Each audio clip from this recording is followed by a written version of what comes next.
ಚಳಗೇರಿಗೆ ಕೆಲವೇ ಕ್ಷಣಗಳಲ್ಲಿ ಸಿಎಂ ಆಗಮಿಸಲಿರುವಂಥದ್ದು. ಈಗಾಗಲೇ ಬೆಂಗಳೂರಿನಿಂದ ದಾವಣಗೆರೆಗೆ ಸಿಎಂ ಆಗಮಿಸಿದ್ದಾರೆ. ಇನ್ನು ನವೀನ್ ವಿಚಾರಕ್ಕೆ ಸಂಬಂಧಪಟ್ಟಂತೆ ಮಾತಾಡಲಿಕ್ಕೆ ನವೀನ್ ಸ್ನೇಹಿತ ನಮ್ಮ ಜೊತೆ ನೇರ ಸಂಪರ್ಕದಲ್ಲಿ ಜಾಯ್ನ್ ಆಗ್ತಾ ಇದ್ದಾರೆ. ಅವ್ರನ್ನ ಮಾತನಾಡಿಸ್ತಾ ಹೋಗ್ತೀನಿ. ನಿಮ್ಮ ಹೆಸರು ತಿಳ್ಕೊಬೋದಾ? ಭರತ್ ನಮ್ಮ ಜೊತೆ ನೇರ ಸಂಪರ್ಕದಲ್ಲಿದ್ದಾರೆ. ಭರತ್, ಇವತ್ತು ನಿಮ್ಮ ಸ್ನೇಹಿತನ ಮೃತದೇಹ ಬಂದಿರುವಂಥದ್ದು ಕರ್ನಾಟಕಕ್ಕೆ, ಅವರ ಸ್ವಗ್ರಾಮದಲ್ಲಿದೆ. ಅಂತಿಮ ದರ್ಶನವನ್ನ ಎಲ್ಲ ಕೂಡ ಪಡಿತಾ ಇದ್ದಾರೆ. ಏನ್ ಅನ್ಸುತ್ತೆ ಈ ಸಂದರ್ಭದಲ್ಲಿ ನೋಡ್ಬೇಕಾದ್ರೆ?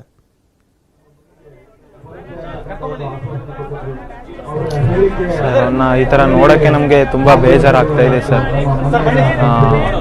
ಯಾವಾಗಲೂ ನಗು ಮುಖ ಒಂದು, ಯಾವತ್ತು ಯಾರೇ ಬೈದ್ರು ಏನೇ ಅಂದ್ರು ಯಾವಾಗಲೂ ಸ್ಮೈಲ್ ಮಾಡ್ಕೊಂಡೇ ಇರೋನು. ಬಟ್ ಇವತ್ತು ಆ ಮುಖದಲ್ಲಿ ಆ ಸ್ಮೈಲ್ ಇಲ್ಲ ಸರ್. ನೋಡೋಕ್ಕೆ ತುಂಬ ಬೇಜಾರಾಗ್ತಾ ಇದೆ. ವಿಷಯ ಕೇಳಿದ ತಕ್ಷಣ ನಮಗೆ ಶಾಕಿಂಗ್ ನ್ಯೂಸು ಸರ್. ತುಂಬ ಏನೋ ಎಲ್ಲೋ ಹೋಗಿದ್ದಾನೆ, ಆ ಸ್ಪಾಟಲ್ಲಿ ಬಾಂಬ್ಸ್ ಹಿಡ್ದಿರೋ ಭಯಕ್ಕೆಲ್ಲೋ ಹೋಗಿದ್ದಾನೆ, ಬರ್ತಾನೆ ಅಂತ ಅಂದ್ಕೊಂಡಿದ್ವಿ ಸರ್. ನ್ಯೂಸಲ್ಲೇ ತಪ್ಪು ತೋರಿಸ್ತಿರ್ಬೋದು, ಎಲ್ಲೋ ಹೋಗಿರ್ತಾನೆ, ಮಿಸ್ ಆಗಿರ್ತಾನೆ ಅದು ಅಂತ ಅಂದ್ಕೊಂಡಿದ್ವಿ. ಆದರೆ ಒಂದೆರಡು ದಿನ ಆದಮೇಲೆ ಬಾಡಿ ಫೋಟೋಸ್ ಎಲ್ಲ ಬಂದಾಗ ನಿಜಕ್ಕೂ ನಂಬೋಕೆ ಆಗ್ತಿರೋ ವಿಷಯ ಸರ್ ಇದು. ಜೊತೆಲಿ ಒಂದು 6 ರಿಂದ 7 ವರ್ಷ ಇದ್ದ ಸ್ನೇಹಿತ ಇವತ್ತಿಲ್ಲ ಅಂತ ನೆನೆಸ್ಕೊಳ್ಳೋಕ್ಕೂ ಆಗ್ತಿಲ್ಲ ಸರ್ ನಮಗೆ. ಚಿಕ್ಕ ವಯಸ್ಸಿಂದ ಜೊತೆಲೇ ಬೆಳೆದವರು, ನನಗಿಂತ 2 ವರ್ಷ ಸೀನಿಯರ್ ಅವನು. ಮನೆ ಪಕ್ಕದಲ್ಲೇ ಇದ್ದಿದ್ದು, ಯಾವಾಗಲೂ ಒಳ್ಳೆ ಸಪೋರ್ಟಿವ್ ಆಗಿದ್ದ. ಒಂದೇ ಸ್ಕೂಲಲ್ಲಿ ಓದಿದ್ದು.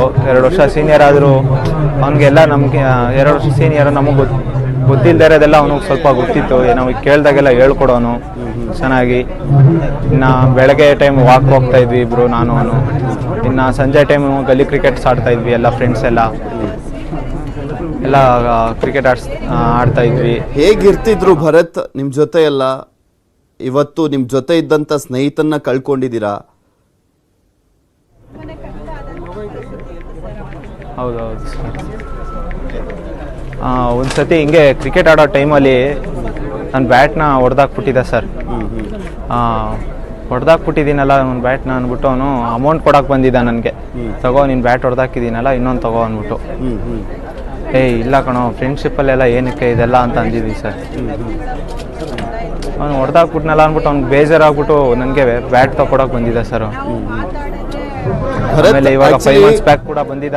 ಆಕ್ಚುಲಿ ಉಕ್ರೇನ್ ನಲ್ಲಿ ಆಗುವಂತ ಘಟನೆ ಆಯ್ತಲ್ಲ, ಅಂದ್ರೆ ಈ ನವೀನ್ ಸಾವನ್ನಪ್ಪೋದಕ್ಕೂ ಮುಂಚೆ ಅಲ್ಲಿದ್ದಂತ ತನ್ನ ಸ್ನೇಹಿತನಿಗೆ ಯಾವ ರೀತಿಯಾಗಿ ಸಹಾಯವನ್ನೇ ಮಾಡ್ತಾ ಇದ್ರು, ಜೂನಿಯರ್ಸ್ಗೆ ಸಹಾಯವನ್ನೇ ಮಾಡ್ತಾ ಇದ್ರು ಅಂತ ಸಾಕಷ್ಟು ಜನ ಉಕ್ರೇನ್ ಇಂದ ಬಂದಂತವ್ರು ಮಾತನಾಡ್ತಾ ಇದ್ರು ನವೀನ್ ಬಗ್ಗೆ.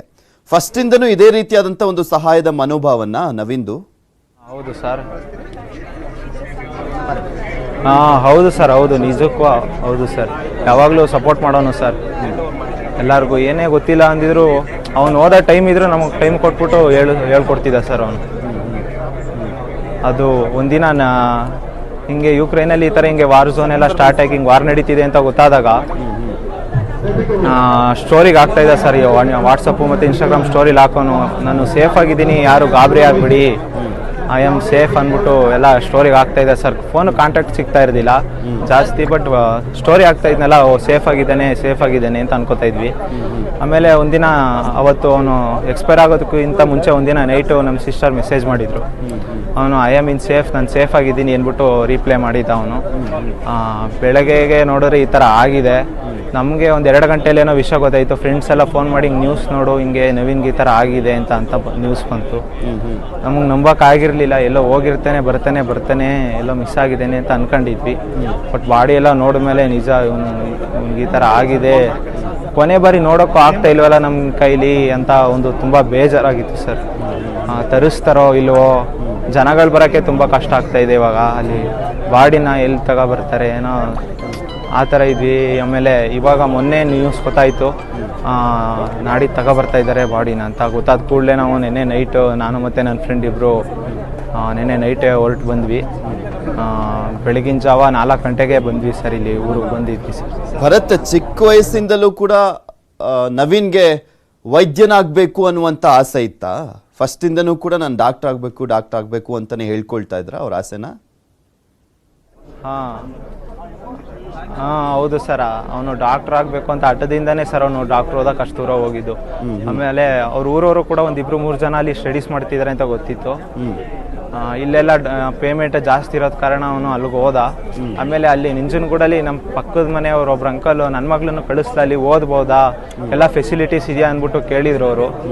ಅವನು ಇವಾಗ 5 months ಬ್ಯಾಕ್ ಬಂದಿದಾಗ ಹೇಳಿದ, ಅಂಕಲ್ ಏನು ಪರವಾಗಿಲ್ಲ, ಏನಿಲ್ಲ, ಚೆನ್ನಾಗಿ ಎಜುಕೇಷನ್ ಎಲ್ಲ ಚೆನ್ನಾಗಿದೆ, ಕಳಿಸಿ ಅಂಕಲ್, ಓದ್ಬೋದು, ಏನಿಲ್ಲ ಅಂತ ಅಂದಿದ್ದ. ಬಟ್ ಇವಾಗ ಈ ಥರ ಆಗಿರೋದೆಲ್ಲ ನೋಡಿದ್ರೆ ನಮ್ಮ ದೇಶ ಬಿಟ್ಟೋಗೋಕ್ಕೆ ತುಂಬ ಭಯ ಆಗುತ್ತೆ sir. Okay, thank you Bharat, news 18 ಜೊತೆ ಮಾತನಾಡಿದ್ದಕ್ಕೆ.